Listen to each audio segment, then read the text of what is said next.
Hello everyone, welcome to Slipjoint Sawyer. Today we'll be taking a look at a knife from Rough Rider, and this is one from their Black Appaloosa Spades series. You can see it comes in their style box with the playing cards in the background. We do have the Spades logo on the front there, which is also the shield on the knife, which is pretty cool. We've got Black Appaloosa and Rough Rider with the RI spelling. Got 30 years Rough Rider, always high quality handmade. Plain on the back apart from the cancer and reproductive harm warning, and then the country of origin, which is China.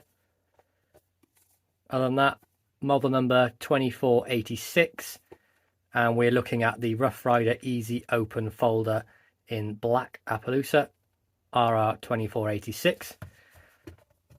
Comes in this nice style felt inline cutout box. Does a pretty good job at keeping the knife secure. One of the things that I do prefer is, it's quite tall above the cutout, so if it gets a bit of a jolt, it can come out of this cutout. So would like to see them maybe shrink down their packaging a little bit. So you can see we've got the back-to-back R on the inside there as well. Magnetic style closed box. It is nice and sturdy, so even when the knife gets to you, if it has fallen out, it's still not battered around too much. It's still contained inside the box. We'll pop that to one side.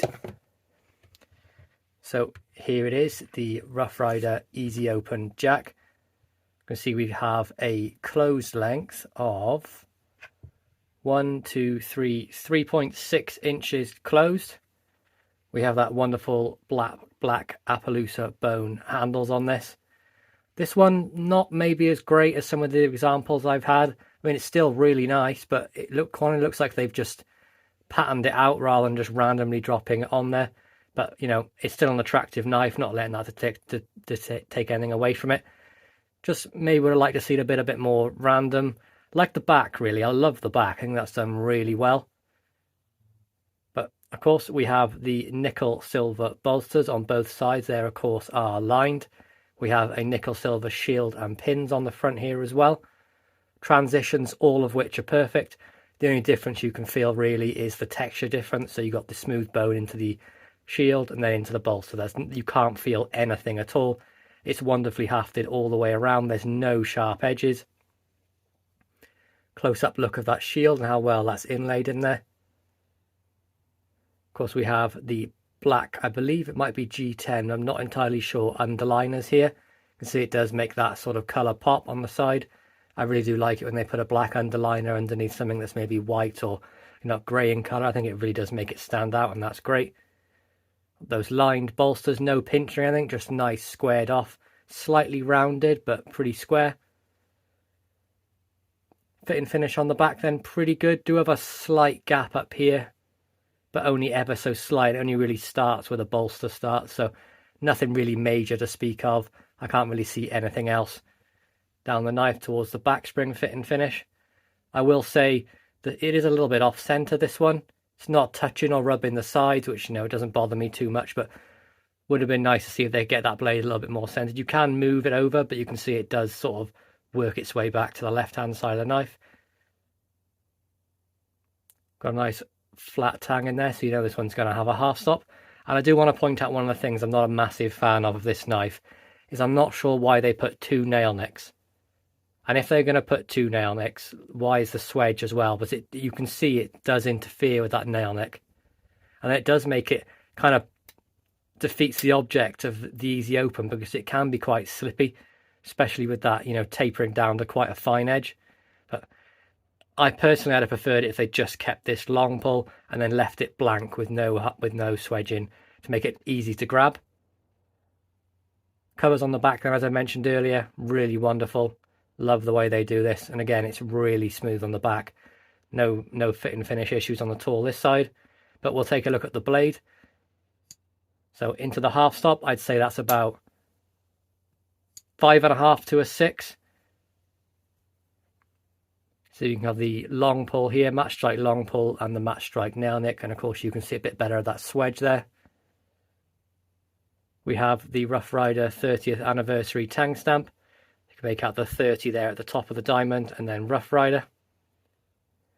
And then on the back of the blade, we have the blade steel, which is 440A.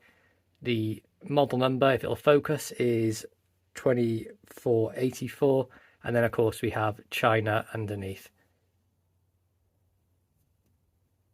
From the half stop though, I'd say it's right about a 7 into the open position. So it's a nice pull strength and you do feel secure with it in hand. Not too easy to close, but not too hard to close either. You can see that easy open notch there. Really does sort of make it fit into my hand. You get the pinky finger in there and you really can choke up on that ricasso. It makes it a very comfortable carry. Mirror finish, of course, then on that 440A steel blade, making it a very much a fingerprint magnet. You can see the polish on there. Edge grind on this then. I mean, a little bit heavy, but it's pretty uniform all the way along. Maybe a little bit shallow on the back right about here, but other than that, they've done a pretty good job, and this thing is really sharp out of the box. Nice little sharpening choil on there as well. Take a look at that blade length.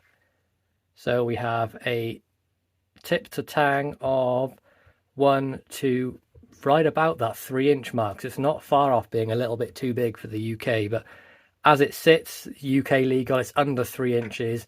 The cutting length is also way under the 3 inches. We have 1 to 2.6 inches. So as far as I'm concerned, it's a very UK legal knife. The action then, nice snap into the half stop and a nice little snap on the close as well. Does need a little bit of cleaning out. I try and leave the knives, you know, as they come to me. I don't want to sort of mess with them too much. I want you to see how they come out of the box. So I don't know if you can hear that, but a little bit gritty into the half stop position, but a little flush out and some oil will definitely sort that out. Overall, pretty impressed with this knife. I really enjoyed the series. It's going to be one of those series of knives where I definitely collect them all. Just the way they've sort of gone about it, really. Just the new style bone they've done, the new shield, which is great. I love how they've got that new 30th anniversary tang stamp on there as well, and along with the no more R's on the bolster, which just makes it beautiful. Overall, happy, glad with the purchase, glad I picked one up. Can't wait to see what the rest of the knives they're going to bring out. I did pick this up from Heine Haynes here in the UK. I think I paid mid-20s for it, and I believe they are going to be getting stock in of these as well, so keep an eye on Heine Haynes. If they don't, for whatever reason, you can get in touch with them and they will order it for you as well. So there we go, guys. That's my review of the Rough Rider Easy Open Jack, and that is in the black Appaloosa series. That model number again is RR2486. I really hope you enjoyed this review. Please be sure to like, subscribe and ring that bell for notifications, and I'll catch you in the next one. Peace out.